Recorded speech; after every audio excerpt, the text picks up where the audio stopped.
that is font family. So I'm going to talk a little bit about that, but in the next few videos, we're going to be actually looking at how to include external fonts, which is going to be a very fun activity, and that's going to really change the way that we use CSS. But before we do that, we need to learn about font families. So first of all, if you don't already know, a font family is basically a collection of fonts that have similar features. So there are three main font families that you can use: serif, sans serif, and monospace. So first of all, let's talk about serif fonts. So serif fonts have these small lines on the end of some letters, and pretty much every or a lot of the academic papers and printed out documents use these serif fonts. So right now, for example, our font is a serif because you can see these tiny lines at the end of some of the letters. So these are used very commonly on, like I said, papers, essays, journals. Anything that's pretty much printed out or given to you physically is usually going to use a serif font. But unfortunately, it makes it very hard to read on the computer. So there's actually another group of fonts which is the sans serif group. And if you don't know, sans serif groups are basically the fonts that don't have those lines, if it's not obvious enough from the name. So right now, this is a serif font. A sans serif font, on the other hand, would not have those lines. It would look a lot cleaner and easier to read. Now, a lot of the websites that you use today, so for example, pretty much all the news websites, if you've used WordPress before, that also uses sans serif fonts unless you specify otherwise. Google, Facebook, pretty much every website that you see commonly today, the big ones, usually always use sans serif fonts because they're much easier to read. So those are the two main groups, but like I said, there's also a third one, which is called monospace. So monospace is pretty much where all of the characters have the same width. So they all take up kind of the same space, each character. Whereas something like this, you can see that each letter kind of takes a different amount of space depending on what the letter is. So some pretty good examples of a serif font are Times New Roman, which is probably the most famous, and Georgia. Some pretty good examples of sans serif fonts are Arial and Calibri. If you've ever used Google Docs before, Calibri is a pretty common font. And then a pretty good example of a monospace font is Courier New, if you know what that is. Courier New is one of the monospace fonts, but like I said, there's many more out there that you can use. Like I said, it all depends on what family you pick and what kind of result you're trying to achieve out of your font. Are you trying to make it readable? Are you making a paper or a journal? It all depends on what you want out of your document. So in this case, because we're doing or creating a website, we're going to want to use sans serif fonts. So in order to specify a font family, or in specific a font, you're going to have to use the font family property. So if you go ahead and set font family, now this isn't just for setting the family, this is also for setting the specific font, and I'll talk about that in just a second. So I'm going to go ahead and say sans serif. So this is the font family that I want, and watch what happens to our page now. You can see that it looks completely different. We can actually read everything and it looks a lot cleaner. So that's why I like sans serif fonts, and that's why most developers much prefer sans serif fonts over serif fonts. You can see that it just looks a lot easier on the eyes. It's just much easier to read and use. But like I said, you don't just have to specify the family. You can actually specify the specific font. And you can actually do this using the comma separator. So first of all, I'm going to set Times New Roman as the main font. And then I'm going to insert a comma and then serif. So I'll explain this right now. First of all, if a font has more than one word or it's separated by spaces, you're going to need to use quotation marks to contain it. Now, the second thing is this comma here. Pretty much what's going to happen is if Times New Roman is available, use that as the font. But if it isn't available, then fall back to the standard serif font. So you can actually include more than just Times New Roman on here. So you can include 3 or even 4 layers sometimes. But for now, we're just going to use 2. And we'll talk about including very specific fonts in the next 2 videos where we're going to be including these external fonts. So there we go. Pretty much what this is saying is set the font family, in this case the font, as Times New Roman. But if Times New Roman isn't available, maybe, if you're using an external font, maybe the server has crashed, or maybe it's just not available on the browser, then use the serif family, just the general serif font. So if I actually go ahead and remove this, you're not going to see much of a difference between Times New Roman and serif. Like I said, you can see there's not much of a change because they're pretty much the same thing, but it is there. And if you use a different serif font, such as Georgia, there will be some sort of a difference between the two. You can see that. Now, although they aren't exactly the same, you can see they both contain those lines, things like that. So that's why you commonly use more than one font, just in case maybe if you're using a different browser, maybe someone's using a very old browser like Internet Explorer 6 or 7, then you can use some of the older fonts. So there you go. That's pretty much it for font families. It's really not that hard to grasp, and once you really get into it, it becomes a very, very useful tool. So I'm going to go ahead and actually just change this. But like I was saying, it becomes a very useful tool once you get into the later parts of web development, because changing the font can completely change the look of your site. So that's just one thing you want to keep in mind. All right, let's move on.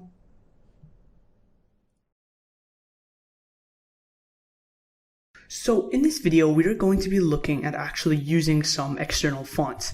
We've looked at fonts and text, and we know how to manipulate it now, but we don't actually know the one crucial piece, which is using external fonts.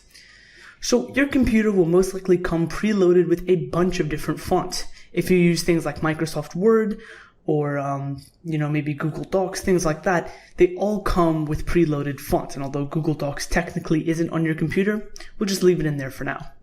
So obviously we have a lot of fonts to choose from in CSS, but first of all, how do we actually know which fonts to use? And what if we don't have the font? I mean, maybe it doesn't come with our computer. How are we supposed to get it? Well, the first thing that I would recommend doing is going and getting fonts from the internet. Now, if you don't already know this, most people would think that, the fonts that you have are set for life, you can't download anymore. Well, fonts are actually a huge growing industry, and there are so many different fonts out there that you can use, and you can even make your own. So there's obviously a lot more fonts to choose them than what's provided on your computer. So in this video, I'm going to be teaching you how to go and find your own fonts, and then in the next video, we're going to be including it into our project. So the first source I'm going to recommend here, which is actually the only source, but it's called Google Fonts. It was put together by Google, and it's a collection of 915 font families. So you can see we have a bunch of different fonts here. And when I say font families, just think fonts, default, because when you think of it as a family, you would think there's multiple fonts, but there's actually only one, and then you can change the bolding and other settings. We'll go over that a little bit later in this video. So you can head over to this. I've linked it in the lecture resources, or you can just copy the link here from the video, and it's going to take you to this site. So there's actually 915 families on this site, which is a lot to choose from. Now you can see that there are even, things in different languages. There's all sorts of different styles, maybe from different general families. So this could be from, a sans serif family. This could be from a serif family. So you can see that there are so many different choices that you can use, and depending on what type of website you want to create, you can actually choose the fonts that you want. So I'm going to actually go through now and start picking some fonts. So what I would recommend is just go through and look at the many different fonts you have here. So for example, I think this is a very nice font. So what I'm going to do is just go ahead and click this plus icon. And what it's going to do here, it says there's one family selected, right? If you open it up, you can see that our font has been selected. Now we're going to work on embedding this in the next video, but for now, I just want to leave it like this. So you can see that we can actually go ahead and customize our font now. So for example, if I wanted to choose some different bolding. So for example, you can see this is a font weight of 100 and this is a font weight of 900. So you can select as many as you want, but you can see that we actually have a load time here. So the reason that this is given is because we are including this from the internet, obviously. So if you try to pull too many resources from the internet or from, outside of your local machine, it's going to really slow down the load time of your website, because obviously it's not instantaneous. You need to send over requests, and there's a whole lot that goes behind. So what I would recommend is not trying to select every single one of these weights. Only select the ones that you think you're going to need. So for example, for now, I'm just going to select the regular and the bold. Now I don't want any italics, so I'm just going to exclude this, and you can see that our load time is fast, so we're okay. So you can see that apart from our boldings, we can actually select some of the stuff from here. So instead of having to go into our selection, we can actually just go and straight select it from here. We can also change the size if we wanted to, and then we can click the plus icon. So you can go ahead and play around with those when you include your own fonts. But for now, I think I'm just going to go with the default size and just add a bolded. So now I'm going to go ahead and actually include a second font, because it's pretty common in web development and web design to include at least two fonts, maybe one for headings and one for text. So I'm going to go ahead and find something that kind of fits in with the Lato font that we have here. I'm going to just select it back to the default size. So I'm going to try and find something that kind of matches this. It doesn't have to be obviously exactly the same. It can just be something that, kind of fits in with the theme, or makes the website look good, kind of complements the other font. So I think this is good. It's actually serif, so I'm not going to use it. You can see those lines there. I'm looking for a sans serif font. Let me see. So I think this is a pretty good font. So what I'm going to do is go ahead and add this as well. Just click on that plus icon. And now we can actually customize both fonts. So I'm going to go ahead and add that bold 700 as well. You can see that the load time is moderate now, because of course we're including more than one font, but we don't need to worry about that too much. So there we go. We have that set up now. So there we go. That's pretty much it for Google Fonts and, using all of these different fonts. Now you can go ahead and customize it, choose whatever makes your website look good, or maybe whatever you want. But just make sure that you choose a font that really works with your website well, and make sure you don't include too many different weights so you can keep the load time within bay. So in the next video, we're actually going to go through and start importing this into our website. And I'm going to teach you some really good fail-safe tricks in case Google Fonts fails. All right, let's move on.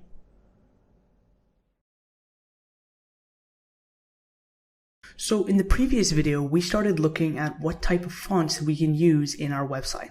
Now we're going to go through and actually include them.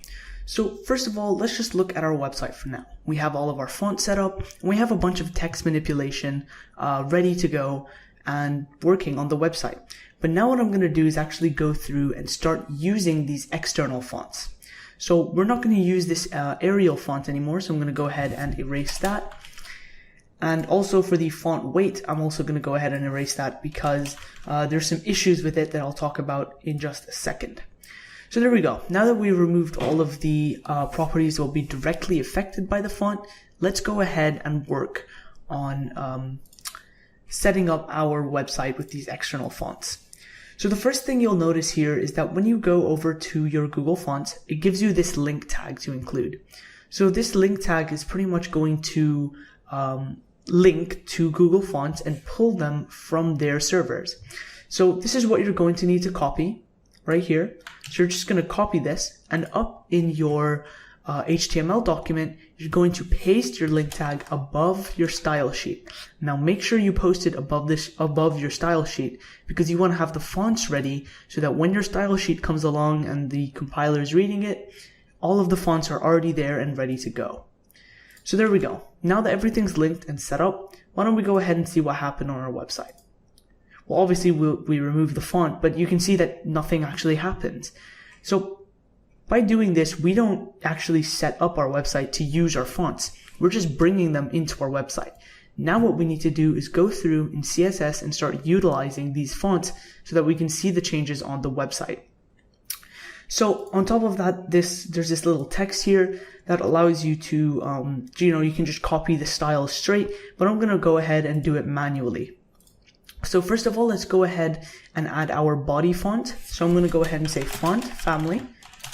And now we're going to go through and select our font. So we included two fonts, Lato and Sarabun. What we're going to go through is go ahead and see which one we want to use. So I'm going to use Lato for the body text.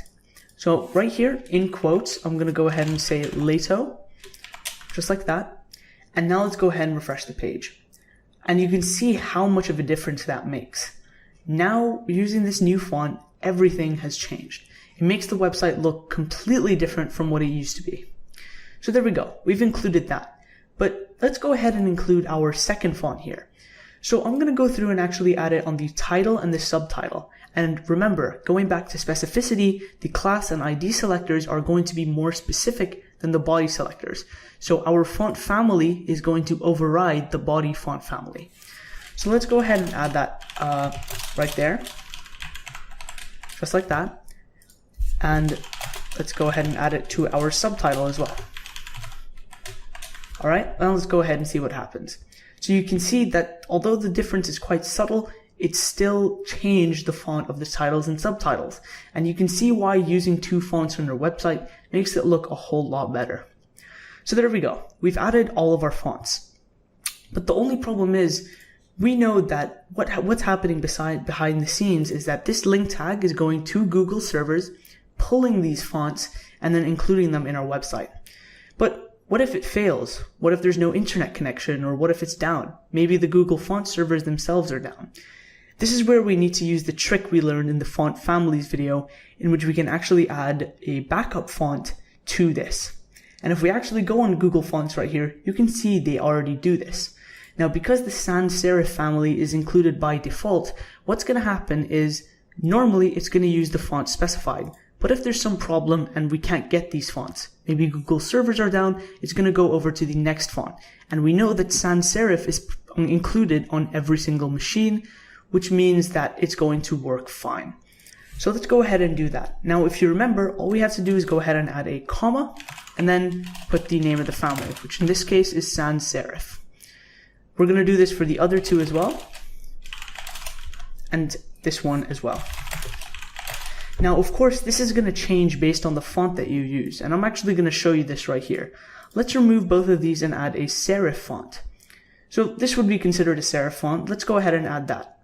Now, if we go ahead and look at the family, well, it's actually not serif, it's a different family called cursive. But you can see, just to prove that point, that the family is going to depend on the font itself. So we explained a little bit about font families in that video, and obviously all of them have different characteristics.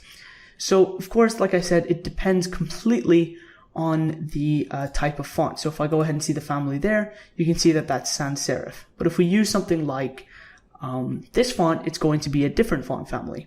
So that's just one thing you need to keep in mind, is that you want to make sure your fallback font is both included on every machine and it's kind of similar to our font here. Now, if I actually go ahead and erase this, now let's go ahead and see. Obviously, there is a visual difference, but it still has that same style. There's no lines, it's clean to read, it's just straightforward. So that's one thing you want to make sure of. Alright, so that's pretty much it for fonts. Next, we're going to move on to layout, which is really going to change the way that this website looks. Alright, let's move on. So the next few videos are going to be focused on CSS layout. So we're pretty much done, at least for now, with coloring and text and all of the cool features we can do with them.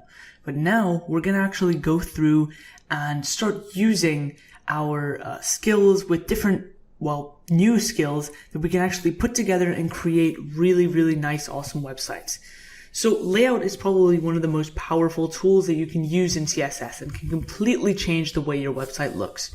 But before we move on, we need to learn a little bit of theory behind how CSS works. So there's this concept in CSS called the box model, and it's pretty much what happens is every single element is surrounded by an invisible box. Now this box has different layers, which we're going to explain in the next video, but all of these boxes are touching together. They're kind of connected. And what you can do is actually change the shapes of these boxes and change the shapes of the layers in order to move things around and position them on a page in a way that makes the website look much better.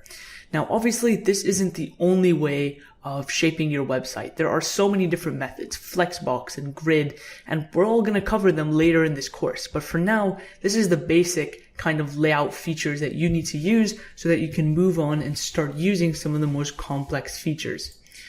So this is kind of what that invisible box looks like. So at the center is where your content is. Now I'm going to explain this in just a second, all of these little terms, padding, border, and margin.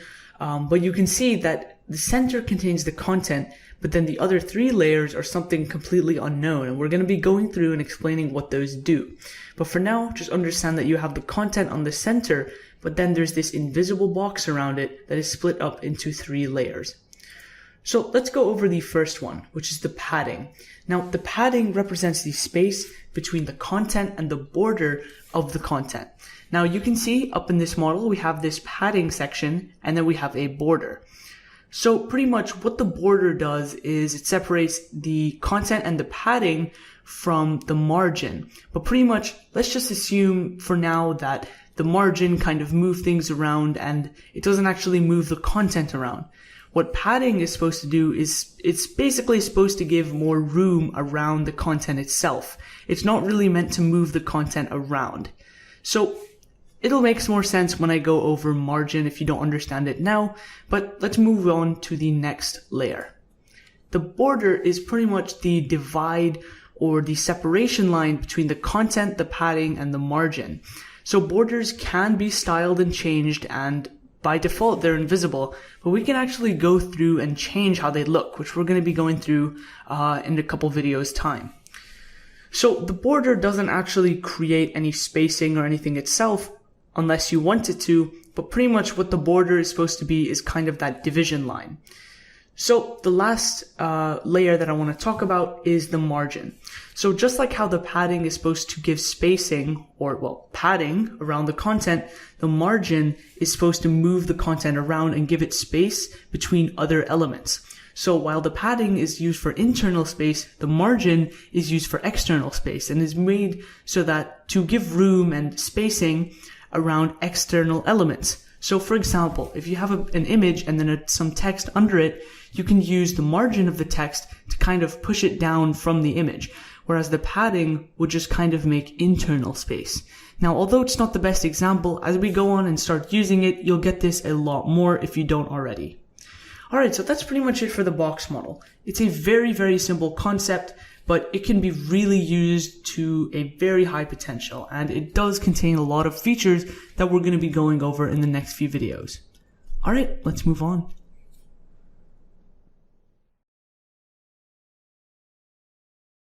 So now what we're going to be doing is going through and starting to use the first layer of the box model, which in this case is the content itself. So although not technically a layer of this invisible box, it's still a big part of layout and the shaping of things on your document, because the way you shape and, well, style your content is going to completely change how the rest of the box model is affected, your padding and your margin. So what we're going to be doing is going through and using some of these. And if you actually remember, right here, we have already used the 2 main features of shaping content, height and width. So we've already pretty much learned these properties, but I'm going to go through and do a couple more examples just so you can get the shape of things and how to use them. So first thing I want to talk about is the units that you should use. So usually on a page, the best way to do this is using pixels or some absolute unit for height, but then for width, use a relative unit such as VW or percentage. Now, we do this because although height is very, very hard to determine, responsively at least, they kind of stay the same as you move down. So the height is going to kind of stay consistent.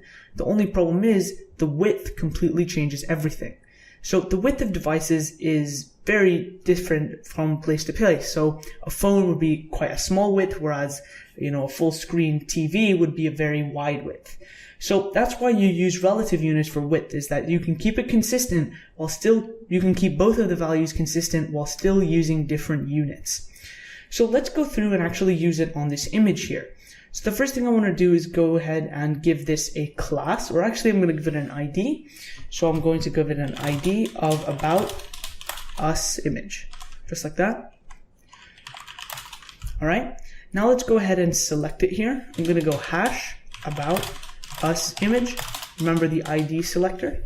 And now what we're going to do is go through and start adding our properties. So the first thing I'm going to add is the height.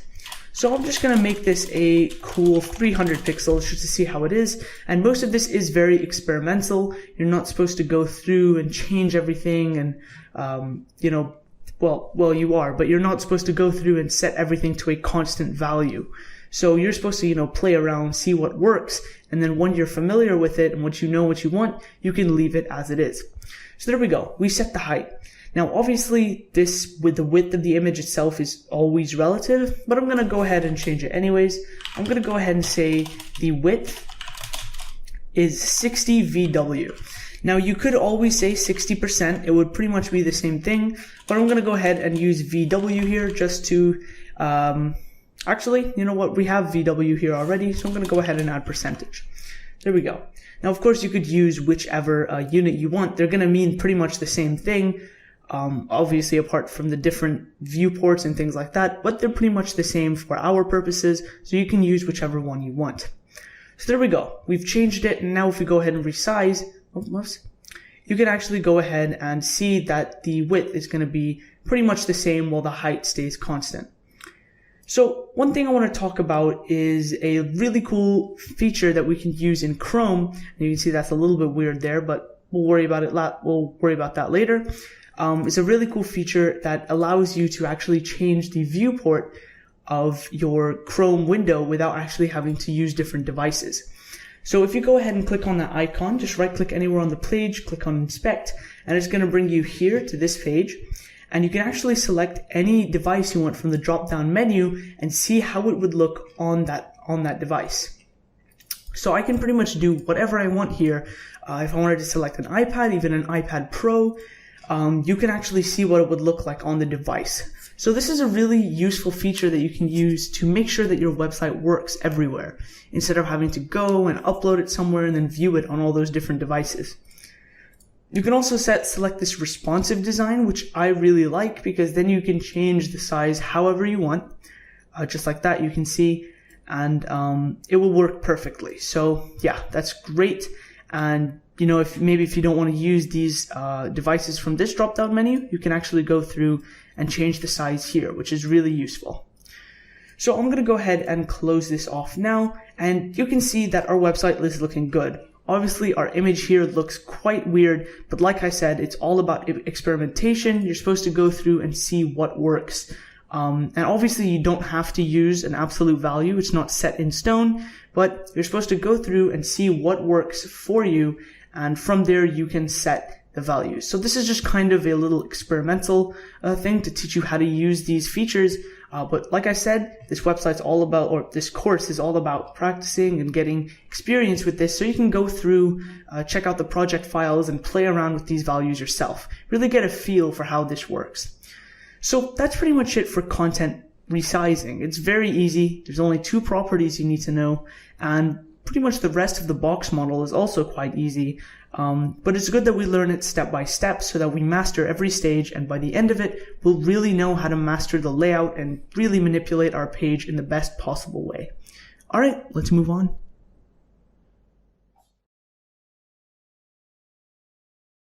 So in this video, we're going to be focusing on one of the parts of the box model, which are borders. So in the previous video, I talked a little bit about some of the different layers of the box model and how they work. But in this video, we're actually going to be focusing on manipulating one of those layers, which is the border.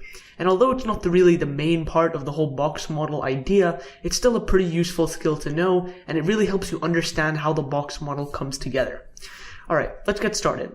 So for the next few videos, we're mainly going to be working with the images simply because they're just easier to manipulate and set the layout over working with something like text or titles, things like that. So we're going to be working with our circular gradient here that we created in a previous video, as well as this custom image. So let's get started. So now there are many different styles that you can use to style the borders, but we're going to be using the main shorthand that allows us to style everything all at once. So the property is similar to our background property here. All you need to type is border. Whoops, we need to do on the image. So I'm going to go here on our radial gradient, and I'm going to start adding our border. So let's go ahead and get started.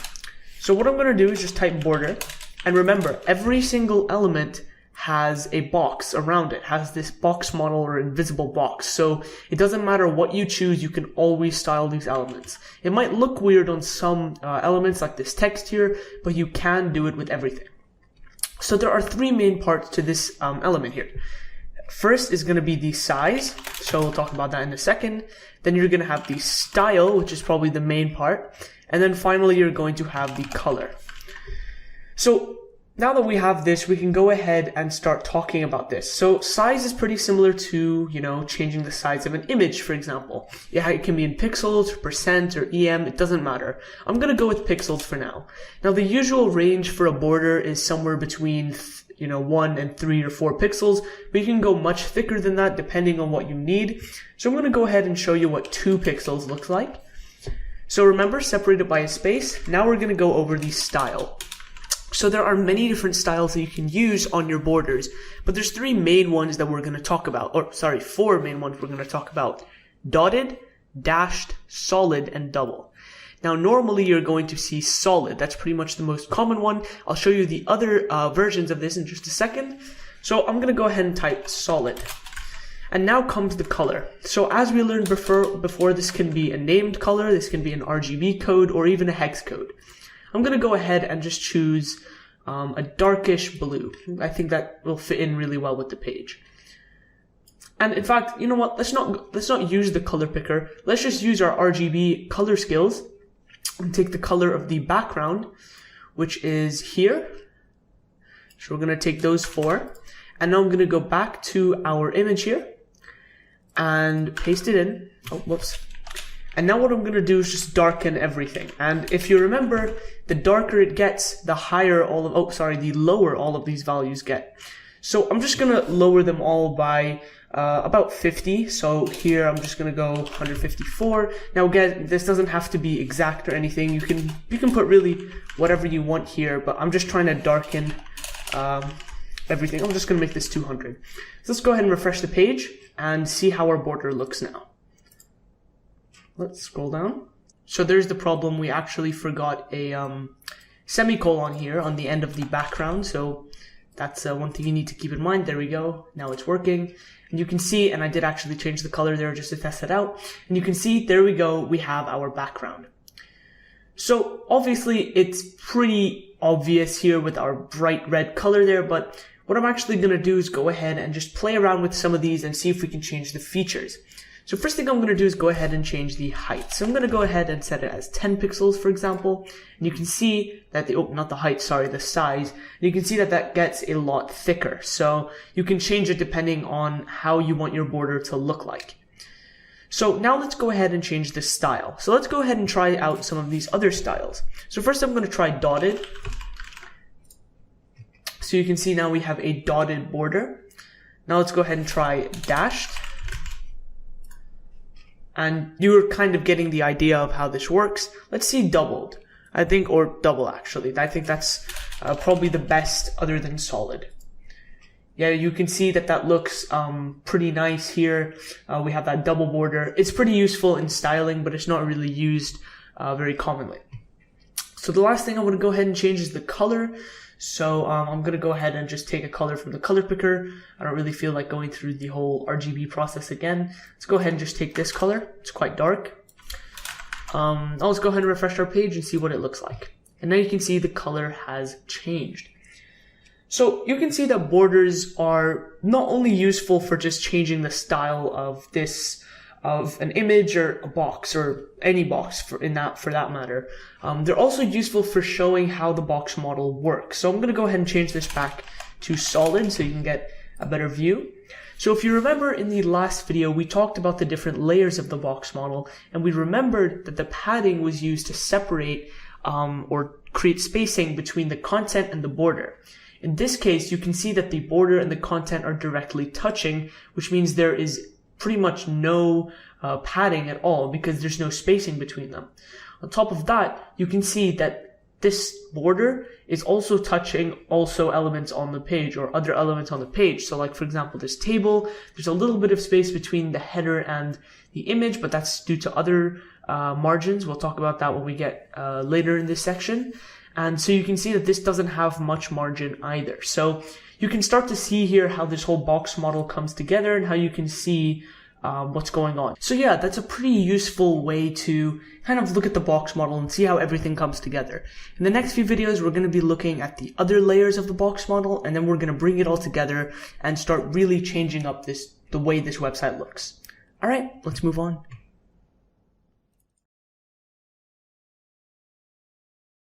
So in this video, we're going to be moving on to the next two main layers of our box model. And in this video, we're going to be talking about margin and padding. So you kind of already have an idea of what these two are. We've talked about them in the first video, we've talked about what they do, but we haven't actually talked about how to manipulate them. So in this video, what I'm going to be doing is going through and working with these two properties to actually manipulate our layout, and that's when the real power of the box model shows. So let's go ahead and get started. The first thing I want to do is go ahead and choose the right thing to manipulate. And in this case, the best thing to work with is an image right here, because it's very easy to see and see the changes when you do these margin and padding changes. And it's also very useful to have a border here, which I added, so you can really see the difference between margin and padding and to see which one is responsible for what. So let's get started. Now, similar to the rest of the properties, the naming is pretty straightforward. In this case, we're going to go ahead and use the shorthand margin property, but I'm also going to be showing you a few other ways, which I didn't show you with the border because these are a little bit easier and they're kind of hard to understand if you just use the shorthand property. So I'm going to be just building it from the ground up.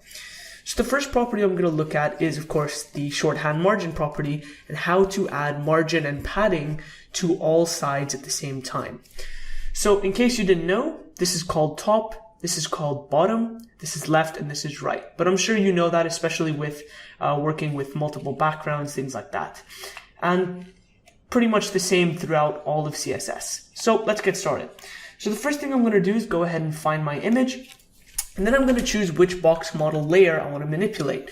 I'm going to go ahead and work with padding first because it's a little bit easier to understand. Then we're going to go and work with margin. So we're just going to type out padding here. And now what we're going to do is go and start adding whatever we want. So remember, if you add just one value, it's going to add it the same value to all sides. So I'm going to say, for example, right now, 20 pixels. Now if I go ahead and refresh the page, you can see that there is 20 pixels of space between all sides of our image. So you can see 20 pixels on the left, on the right, on the top, and on the bottom. So you can see what's going on here with our padding. If we increase this value, for example, it's going to almost double. Now we have 40 pixels on each side. So that's just a little bit of information about padding. You can see the spacing between the content and the border is getting a lot bigger. Now let's go ahead and change this to margin and see what happens. So I'm actually just going to completely remove this and refresh the page. So now let's go ahead and add our 40 pixel margin. We'll just say for now so you can really see the difference. So now you can see that the content or the space between the content and the border is still the same. There's no spacing at all. But you can see that everything around it has kind of been pushed down. And remember, it's adding margin to all sides. There's 40 pixels between the border and the left side of the page, the border on the top side, the border on the right, and the border and the bottom. So you can see that margin is moving the image itself around the page, whereas the padding is just adding space inside the image. So now let's go ahead and talk about some of the more specific properties in case you wanted to maybe style specific sides. So I'm going to go ahead and change this back to padding, just like this. And now we can go ahead and see our differences a lot more clear. So what you can actually do is add a dash and then the name of the side to it to actually specify which side you want the padding to be added to. So let's just say I wanted to add it to the right side. Now if I refresh the page, you can see that all of this still stays the same, but on the right side there is 40 pixels of padding. You can do this with as many as you want, so you can go padding top, for example, and I want 100 pixels on the top, and let's just say on the bottom. And remember, always with the dash, I just want only 5 pixels. Now if we go ahead and refresh the page, you can see it looks quite unbalanced, but we have 100 pixels on the top, we have 40 pixels on the right, and 5 on the bottom. Now, obviously this gets a little bit tedious after a while, after you keep, doing padding right, top, bottom, left, top, right, bottom, left, and it gets quite irritating after a while. So what I'm going to do is show you a really cool shorthand that you can use to style them all at the same time. So we're going to go back to using our shorthand property. And now we're going to go ahead and add 4 values separated by spaces. But it's a little bit confusing at first, okay? So just bear with me. Now, what I'm going to do is for the left, I don't want anything. So, whoops, I need to start from the top. So on the top, I want 100 pixels, like that. On the right, I want 40 pixels. On the left, I don't want anything, so I'm just going to say 0. Now, you could say 0 pixels, but in this case, we don't want anything at all, so it doesn't really matter which one you choose. I just prefer to put a 0 there. And then, of course, on the on the bottom, we want 5 pixels. Now, let's go ahead and refresh and see what happens. It stays pretty much, oh, whoops, must have confused something over there. So 100 on the top, we have 40 on the right, and on the bottom, so there's the problem. On the bottom, we want 5 pixels, and on the left, we want 0. So you can see it gets quite confusing after some time. So you can see that now it's exactly the same. So here's what you have to kind of remember. The first one is the top, the second is the right, then the bottom and left. So an easy way to remember this is by looking at the pieces of the border. If you draw a diagonal line straight in half, you style the top and the right first, and then the bottom and the left. So just keep that in mind and you'll be fine. So if you ever forget, you can always go and check online. There's a lot of references talking about these different values here. And I'm actually just going to go ahead and change it to margin for a second so you can see what's going on. Now you can see if I change the margin, actually it stays in the same position, but instead of adding internal space, it's adding external space. So that's just one thing to keep in mind. But like I said, if you want to go ahead and review this, you can always find some resources online. There's a lot going on there. Now let's talk about shortening this into actually only 2 sections, because let's just say on the top and bottom you want a certain margin, but then on the left and right you want another. This is a pretty common thing that you're going to want to do in CSS. So I'm going to show you how to do that. All you have to do is go ahead and shorten it to 2 values. I'm actually going to go ahead. Yeah, I'll go with margin. The first 2 values are going to be for the top and bottom at the same time. So I'm going to go ahead and add 80 pixels of padding. Oh, whoops. 80 pixels. There we go. And now for our second value, it's going to be our left and right values at the same time. So I'm going to go ahead and add 40 pixels. Doesn't matter the order, because this is always going to be for the top and bottom. This is always going to be for the left and right. So just make sure that they are equal. So let's go ahead and refresh. And now you can see the left and right have kind of stayed a little bit shorter, whereas the top and bottom are the margin is very big. As you can see here, the top and bottom is double the left and right.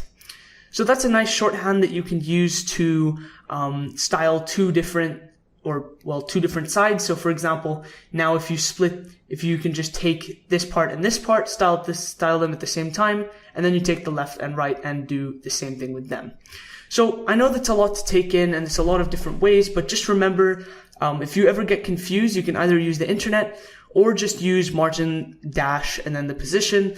But other than that, all you need to know for now is the concept. You just need to know how margin and padding work and how you can actually manipulate them. What they do, I mean, what do you do when you say the margin left is 10 pixels? So just make sure that you know that, when you add a certain space to a position, you're basically changing the spacing between something and another thing based on whichever layer you chose. So for example, if you chose padding, you're going to be changing the spacing between the content and the border. So that's pretty much it for margin and padding. Now we're going to get a lot more experience with this as we go through the course and style more things. But for now, just make sure you know how to use these shorthand properties, you know how to use all those different shortcuts. Now you don't need to memorize them, you just need to know kind of how they work. Obviously memorizing them is good, but if you forget them, don't worry too much about that. Just make sure you know how to use these properly, and that's pretty much it. Let's move on.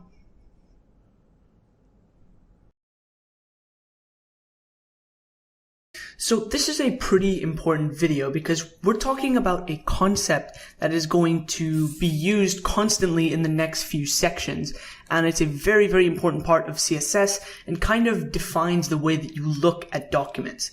So the two properties that we're going to be looking at are float, which is the less important one, and display, which is the very important property that we need to learn.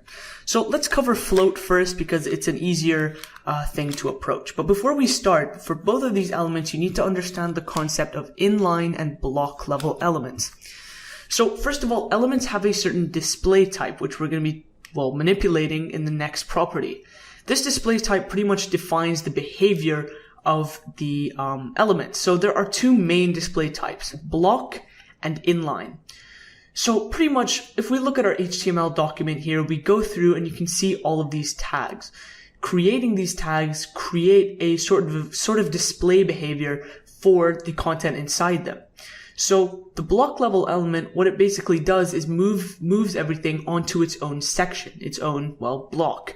So an example of one of these elements would be a P tag. You can see that if this was an inline element, it would be flowing with the rest of the things. But you can see here, despite the margin, this is moved onto its own section. It's not playing or moving after the image. It's moved onto its own section, and everything after it comes after, the block. On the other hand, an inline element is something that won't really move anything onto its own section. It's going to keep it intact. It's not going to move it or change it in any way. It's just going to leave it how it naturally occurs on the page. So a very good example of one of these would be a span tag, because what a span tag pretty much does is it's used to contain some piece of content in an inline style. So for example, this italics class would be a perfect representation of an inline tag. What we're trying to do is italicize some text. And if the span was a block level element, this text here, this italicized text, would be moved onto its own section. So everything preceding it would come before it, and then there would be a new line with the text, and then after it would come the rest of the text. So you can see there that the inline and block level tags really make a difference depending on what you want to use it for.